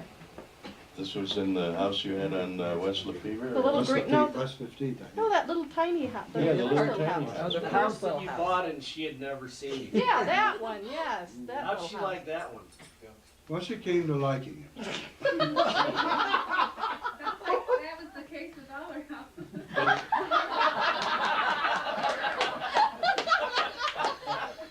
That was the case with all of their Yeah. houses. Right. Well, I went to this auction. I knew there was going to be an auction of an unfinished. It was almost finished. So I went over there and see. I was a returning soldier, so I knew I could get what they call a GI loan, either 95% or 100%. So I went to the auction and they bid, and I think I bid $8,000. And had a few things to do, but Arnold really loved things to do. And so we finished up the house, and I got a loan for 100%. I didn't have to put anything. And I think I put a little down, went over and borrowed some money from my father, and made a down payment. And then when the government loan came in, paid him back, and I had a loan to pay off at a very reasonable rate of interest for, I think, less than that, over the period of years. And of course, the amounts were low, but so we had a house to move into, and that must have been where Bill brought over his washing machine. That's the only one I can remember. That we had any problem. We didn't have any Well, it was the problems. very first of automatic washing machines. How The about only a thing dryer? is, Did you sell a They dryer? hadn't mastered the thing where during the rinse, the high spin phase, it had to be perfectly level. So this one, as it did not only there, but it did it to the Schoonemans, if I remember right too. It just wandered all over their basement. Sort of Tore it up. You did the walk? Did the walk and just literally tore it up in hot Now, places. what about a dryer? Did you handle the dryer too? Just a minute, was there a dryer? I don't think so. I think they were still drying. This by was the hand. very new phase. Well, actually, it had this high spin which took most of the water out. I don't think there was a dryer. Were you living in Sterling at the time, Bill? Yeah, selling for Gamble Skogbo. Before that, I was the tyrant tube man at Sears Roebuck, going out to farmers, putting a piece of hay under mine, following the farmer around, it turned out, for hours. Following, doing his stuff. I'll think about it. Yeah, well, get back to you later. The farmer. So I don't think I ever sold hardly anything of any, it's one set of tractor tires, I think. So how long did you live in the little house? Pardon? How long did you live in the little house? Well, we would have moved in there and, well, we were in an apartment first. Right. At Broadway and Fifth Street. And we were on the second floor of a nice apartment and, but it was hot up there. Oh, God, it was hot. There was no air conditioning at the time. But it was hot and she was working somewhat down to Commonwealth Edison and, early. We didn't have any children. And so we lived there for, a few years, and then I got a chance to buy this house, so we bought the house and moved down there. So that must have been in 1948 or 49. And then we lived there for quite a while until we got the chance to buy the house over on East Lapever. The basement leaked over at that one too, didn't it? Came in through the basement down the walls, the brick walls. Just So we moved over to that house, and we were there while, right across from the hospital, which was handy, Very handy. very handy. And they have the kids. Since Jim was on the way. No, that was Jim was before, there. Jim was already born. Oh. I thought it was, Janet was on the I think it was probably Janet there. And then, so we finally then, when we got three, and they were in a dormitory room upstairs, 3 beds in a row. But it was a big room, nice big room. And then we finally decided with John coming, why we better trade. Mary Bell had gotten her divorce from Pete Gray and got the house. So he offered to swap her house for ours, 1112 Locust Street. And she moved up there, and we moved down there. We got an appraisal, an independent appraisal, see what they were worth. And that was a brick house, good location, all that. So I think I probably paid her some money. And then we moved down there, never moved since. started filling up the house. Right. Yep. Mhm. And done an admirable job. Admirable job. Yeah, we sure have. So, that's what Thank goodness he did all of that, or I wouldn't have gotten to meet all you nice people. I think of that. Isn't that nice? That isn't the whole story, needless to say. No, it Oh, isn't no. the whole But story. that's a Only the good start. tip Wonderful. of the iceberg. Wonderful. So you'd be willing to talk again with another tape? Oh, we'll just give you another version. Yeah. You want the real version? Yeah, next time we want the truth. That's the truth. Another version. Right. Any regrets? Any regrets? Yeah, any regrets? No, my life, none whatsoever. Wonderful life, wonderful family, wonderful wife, wonderful children, as you all witnessed, wonderful grandchildren, wonderful to have a brother like Bill. And I must confess that I wasn't as good a brother as Jim was to John. Oh, come But My Jim was only willing. regret is that he wasn't 2 years younger than I was. Right, so you could be the older brother. But Jim and John had a good relationship. They played sports together. And I wasn't much in sports, and so I didn't. More revisionism. I didn't do very well with Bill, and in that respect. But I have no regrets as far as my life. We've more than made up for it, buddy. Absolutely. Our dad, I don't know if you realize this, our father never took a vacation. Not one in 40 years that I know of. Once I was on. Never while I was alive. Never took a vacation. Never went on a scene like this with all of you guys. That would have been something. Well, we have to. That's something I regret. Yeah. Yeah, I bet. But that's the way it worked out, so here we are. Do we have more time? I think we're out. Good. Probably out a few minutes ago. We may have been. Well, you have to tell Marshall the true story of what happened in Albuquerque. Yeah. From the horse's That's mouth. another point of view. Tell We us. missed the train? What other things? Yeah. Right. We can go through it.